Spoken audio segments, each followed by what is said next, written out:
ವಿದ್ಯಾರ್ಥಿಗಳೇ, ನಿಮ್ಗೆಲ್ಲರಿಗೂ ಬೆಳಗಿನ ಶುಭೋದಯಗಳು.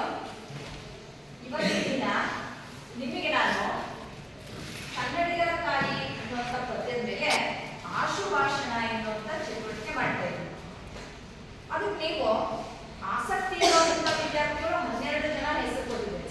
ಈ ಆಶುಭಾಷಣದಲ್ಲಿ ನಾನು ಭಾಗವಹಿಸ್ತೀನಿ ಅಂತ ಹೇಳಿ ಹೆಸರು ಕೊಟ್ಟಿದ್ದೀರಿ. ನೀವು ಒಬ್ಬೊಬ್ಬರೇ ಹೆಸರನ್ನ ನಾನು ಕರೀತಾ ಹೋಗ್ತೀನಿ, ನೀವು ಒಬ್ಬೊಬ್ಬರೇ ಬಂದು ಮಾತನಾಡ್ತೀವಿ. ಇಲ್ಲಿ ನಿಮಗೆ ಈ ಪದ್ಯದ ಮೇಲೆ ಬರುವಂತಹ ವಿಷಯಗಳನ್ನ ನಾನು ಚೀಟಿ ಬರೆದು ಹಾಕಿದ್ದೀನಿ. ನೀವು ಬಂದು ನಿಮ್ಗೆ ಯಾವ ಬೇಕು ಯಾವಾಗಲೂ ಒಂದು ಚೀಟಿಯನ್ನ ಇಟ್ಕೊಂಡು ಅದನ್ನ ತೆಗೆದು ನೋಡಿ, ನಿಮ್ಗೆ ಅದರಲ್ಲಿ ಯಾವ ವಿಷಯ ಬಂದಿದೆ ಅನ್ನೋದನ್ನ ಹೇಳಿ, ವಿಷಯನ ಹೇಳಿ ನೀವು ಆಮೇಲೆ ಮಾತಾಡೋದಕ್ಕೆ ಶುರು ಮಾಡಬೇಕು. ಒಬ್ಬೊಬ್ಬರಾಗಿ ಬಂದು ನಿಮ್ಮ ಮಾತನ್ನ ಮಾತಾಡ್ಬೇಕು. ಮೊದಲಿಗೆ ಧನುಷ್ ಹೆಚ್ಚಿ ಮಾತಾಡ.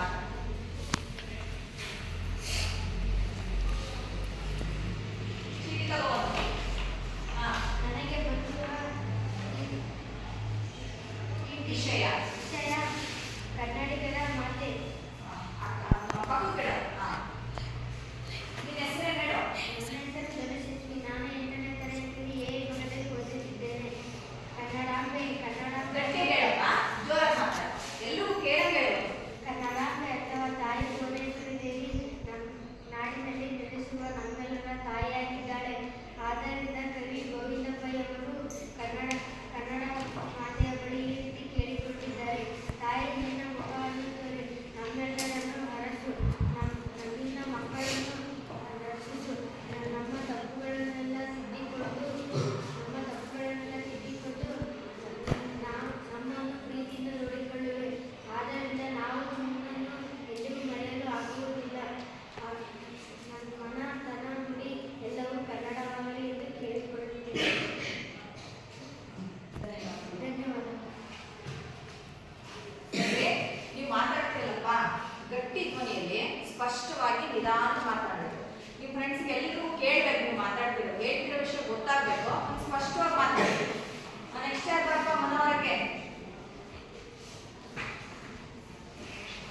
ನಿಧಾನಕ್ಕೆ ಗಟ್ಟಿಯಾಗಿ ಮಾತಾಡ.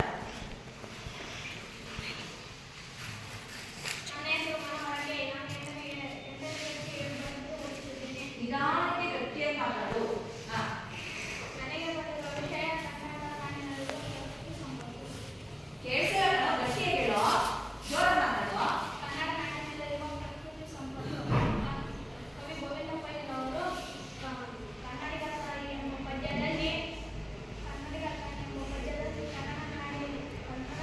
ನಾಡಿನ ಪ್ರಕೃತಿ ಸಂಪತ್ತನ್ನು ಕುರಿತು ಹೇಳಿದ್ದಾರೆ.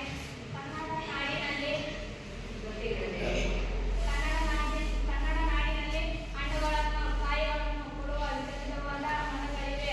ಉದಾಹರಣೆ ಮಾವಿನ ಮರ, ತೆಂಗಿನ ಮರ, ಹಲಸಿನ ಮರ ಮುಂತಾದವು. ಮತ್ತು ಹೂವುಗಳನ್ನು ಎಲೆಗಳನ್ನು ಕೊಡುವ ವಿಧವಾದ ಬಳ್ಳಿಗಳಿವೆ. ಮತ್ತು ಪರ್ವತಗಳಿವೆ ಹಾಗೂ ನದಿಗಳು ಇವೆ.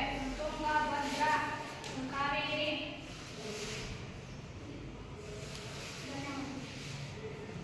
ಮಾತಾಡೋ, ಈಗ ಸ್ವಲ್ಪ ಚೆನ್ನಾಗಿ ಹೇಳ್ತಿದ್ದೆ. ಆಯ್ತು, ಅಷ್ಟೆಲ್ಲ ಗೊತ್ತಿರೋದು. ನೆಕ್ಸ್ಟ್ ಅಪ್ಪ ಕಾಣದ ಸೆಲ್ಲ ಮಾತಾಡಿ. ಒಂದು ಚೀಟಿ ತಗ, ಈಗ ಯಾವ ವಿಷಯ ಬಂದಿದೆ ಹೇಳು, ಮಾತಾಡಿ.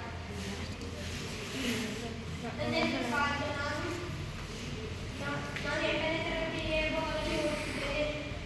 ನನಗೆ ಬಂದಿರುವ ವಿಷಯ ಕನ್ನಡ ನಾಡಿನಲ್ಲಿರುವ ಕೃಷ್ಣ ಕವಿಗಳಿದ್ದರು. ಕನ್ನಡ ನಾಡಿನಲ್ಲಿರುವ ಕೃಷ್ಣ ಕವಿಗಳೆಂದರೆ ಸ್ವಲ್ಪ, ಪಂಪ, ರನ್ನ, ಷಡಕ್ಷರಿ, ಮುದ್ದಣ್ಣ, ಹಲವಾರು ಕವಿಗಳಿದ್ದಾರೆ. ಹಲವಾರು ಶ್ರೇಷ್ಠ ಕವಿಗಳಿದ್ದಾರೆ.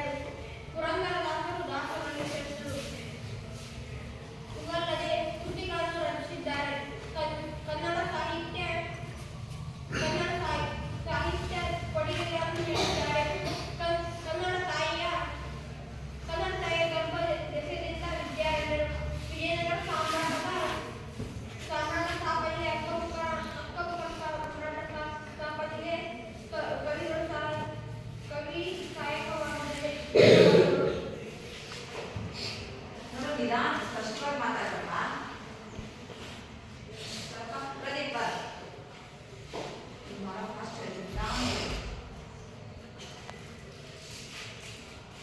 ನನಗೆ ನನ್ನ ಹೆಸರು ಪ್ರದೀಪ್ ಕುಮಾರ್. ನಾನು 2ನೇ ಭಾಗದಲ್ಲಿ ಓದುತ್ತಿದ್ದೇನೆ. ನನಗೆ ಬಂದಿರುವ ವಿಷಯ ಮತಾಚಾರಗಳು. ಕನ್ನಡ ನಾಡಿನಲ್ಲಿ ಜೈನ ಪೂಜ್ಯ ಗುರುಗಳಾದ ಕೊಂಡಕುಂದವರು, ಇವರ ಹೆಸರು ಪದ್ಮನೆಂದು. ಇವರು ಜೈನ ಧರ್ಮದಲ್ಲಿ ಕಂಡುಬರುವ ದಿಗಂಬರ ಪಂಗಡದ ಮೂಲ ಸಂಘದ ಮೊದಲ ಪುರುಷರಾಗಿದ್ದರು. ಹಾಗೆಯೇ ಮಧ್ವಾಚಾರ್ಯರು ಇದ್ದರು. ಇವರು ಉಡುಪಿಯ ಬಳಿ ಪಾಜಕ ಎಂಬಲ್ಲಿ ಕ್ರಿಸ್ತಶಕ 1199ರಲ್ಲಿ ಜನಿಸಿದರು. ಇವರು ದ್ವೈತ ಸಿದ್ಧಾಂತವನ್ನು ತಿಳಿಸಿದರು. ಹಾಗೆಯೇ ಮತ್ತೋರ್ವ ಮುಖ್ಯ ಮತ ಪ್ರಚಾರಕರು ಬಸವಣ್ಣನವರು. 12ನೇ ಶತಮಾನ ಇವರ ಕಾಲ. ಇವರು ವಿಜಯಪುರದ ಬಸವನ ಬಾಗೇವಾಡಿಯಲ್ಲಿ ಜನಿಸಿದರು. ಇವರು ವಚನಗಳನ್ನು ಬರೆದಿದ್ದಾರೆ. ಧನ್ಯವಾದಗಳು.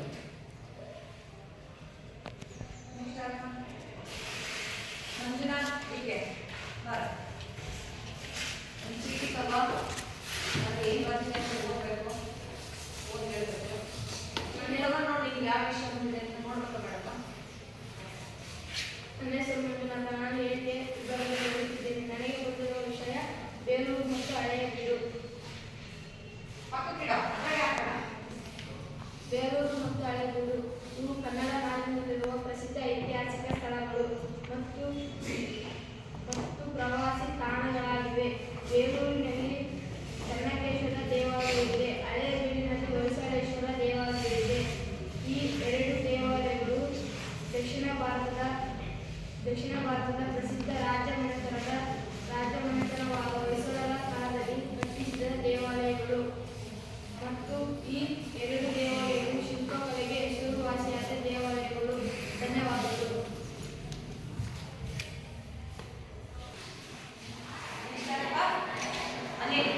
ಅನಿಲಪ್ಪ ಮಾತಾಡಿ. ಅದೊಂದು ಚೀಟಿ ತಗೋ. ನಿಮ್ಗೆ ಯಾವ ವಿಷಯ ಬರ್ತಿದೆ ಅಂತ ಹೇಳ್ಬೇಕು. ಪಕ್ಕಕ್ಕಿಡ ಚೀಟಿ. ನನ್ನ ಹೆಸರು ಅನಿಲ.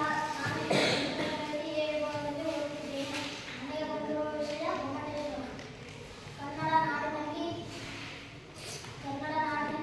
ನಮ್ಮೆಲ್ಲರ ಬಂಧುವೇನೋ ಎಂಬಂತೆ ಎತ್ತರವಾಗಿ ನಿಂತಿರುವವರೇ ಗೊಮ್ಮಟೇಶ್ವರ. ಇವರ ಹೆಸರು ಬಾಹುಬಲಿ.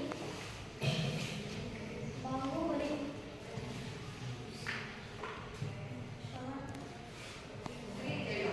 ಶ್ರವಣಬೆಳಗೊಳ. ಶ್ರವಣಬೆಳಗೊಳದಲ್ಲಿ ಹಾಂ. ದಲ್ಲಿರುವ ಕಾರ್ಕಳ. ಕನ್ನಡ ನಾಡಿನಲ್ಲಿ ಶ್ರವಣಬೆಳಗೊಳ, ಕಾರ್ಕಳ ಹಾಗೂ ಧರ್ಮಸ್ಥಳದಲ್ಲಿರುವ ಗೊಮ್ಮಟೇಶ್ವರ ಮೂರ್ತಿಗಳು. ಇದರ ಶ್ರವಣಬೆಳಗೊಳದಲ್ಲಿರುವ ಗೊಮ್ಮಟನ ಮೂರ್ತಿ ಏಕಶಿಲಾ ಮೂರ್ತಿಯಾಗಿದ್ದು 58 ಅಡಿ ಎತ್ತರವಾಗಿದೆ. ಇದನ್ನು ಕೆತ್ತಿಸಿದವರು ಚಾವುಂಡರಾಯರು. ಧನ್ಯವಾದಗಳು. ಸಕ್ಕತ್ತಾಗಿ ಹಾಕ್ಬೋದು.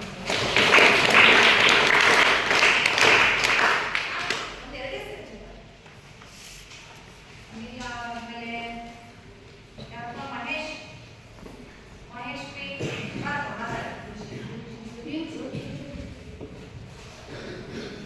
ಚೀಟಿ ತಗೋ. ಈ ಕಡೆ ತಿರುಗೋ. ಹಾಂ. ನನ್ನ ಹೆಸರು ಮಹೇಶ್. ನನಗೆ ಬಂದಿರುವ ವಿಷಯ ಕನ್ನಡ ನಾಡಿನ ಹಂಪು. ಗಟ್ಟಿಯಾಗಿ ಮಾತಾಡಿ. ಈಗೂ ಕೇಳಿಸಂಗೆ ಜೋರಾಗಿ ಮಾತಾಡಿ.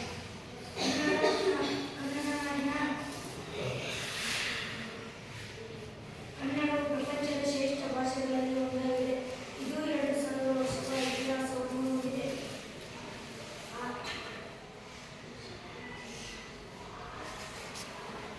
ಕನ್ನಡವು ಕಸ್ತೂರಿಯಂತೆ ಸುವಾಸನೆ ಬಿಡುತ್ತದೆ. ಮಹೇಶ ಗಟ್ಟಿಗೆ ಹೇಳಿ ಜೋರಾಗಿ ಹೇಳಪ್ಪ. ಕನ್ನಡ ಕಸ್ತೂರಿಯಂತೆ ಸುವಾಸನೆ ಬಿಡುತ್ತವಾಗಿದೆ. ಆದರೆ ನಾವು ನಮ್ಮ ಭಾಷೆಯನ್ನು ತಿಳಿಯದೆ ಬೇರೆ ಭಾಷೆಗಳನ್ನು ಕಲಿಯಲು ಬಯಸುತ್ತೇವೆ. ನಾವು ನಮ್ಮ ಭಾಷೆಯ ಕಂಪನ್ನು ತಿಳಿದು ದೇಶದೆಲ್ಲೆಡೆ ಪ್ರಚಾರ ಮಾಡುವುದು. ದೇಶದೆಲ್ಲೆಡೆ ಭಾಷೆಯ ದೇಶದೆಲ್ಲೆಡೆ ಭಾಷೆಯ ಹೆಸರನ್ನು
ನಮಗೆ ತೋರಿಸು.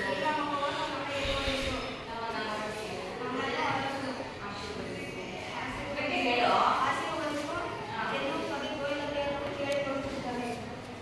ಮಾತಾಡು ಮತ್ತೆ ಯಾರ ನೆನ್ಪು ಮಾಡ್ಕೊಂಡು.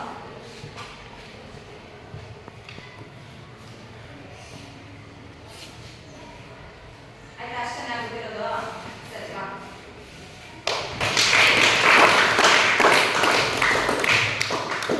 ಮನೋಹರ್ ಎಂಟಿ.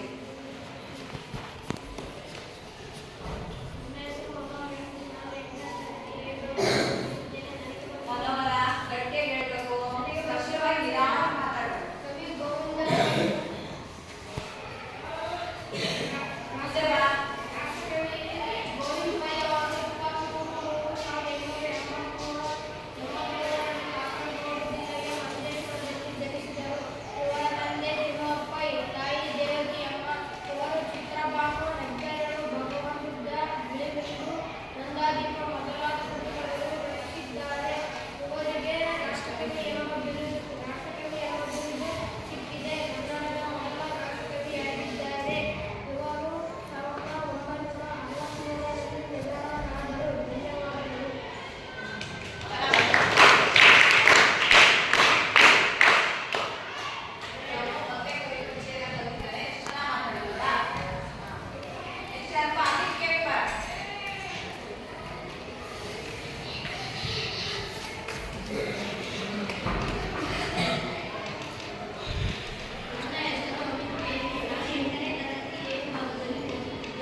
ಗಟ್ಟಿಯಾಗಿ ಹೇಳ್ಬೇಕು, ಜೋರಾಗಿ ಹೇಳ್ಬೇಕು. ವಿಜಯಪುರ ಜಿಲ್ಲೆಯ ಬಸವನ ಬಾಗೇವಾಡಿಯಲ್ಲಿ ಜನಿಸಿದರು.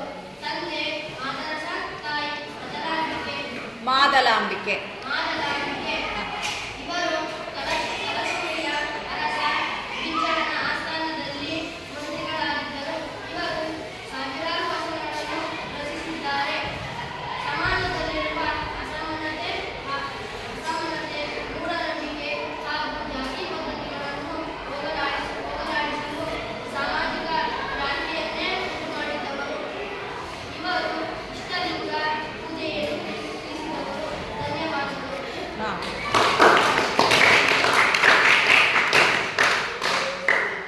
ಚೆನ್ನಾಗಿ ಮಾತಾಡ್ದ ಅಮಿತ್ ಕೆವಿ ಬಸವಣ್ಣನವ್ರ ಬಗ್ಗೆ.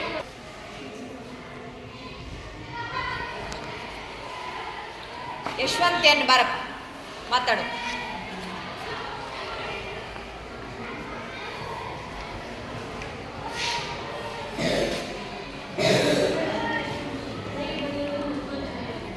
ಯಶವಂತ್ ಕೇಳಿಸ್ತಿಲ್ಲ, ಗಟ್ಟಿಯಾಗಿ ಹೇಳ್ಬೇಕು.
ಕವಿತಾ ಗುಣಾನಮ ಕವಿತಾ ಗುಣಾನವ ಎಂಬ ಬಿರುದುಗಳಿದ್ದವು.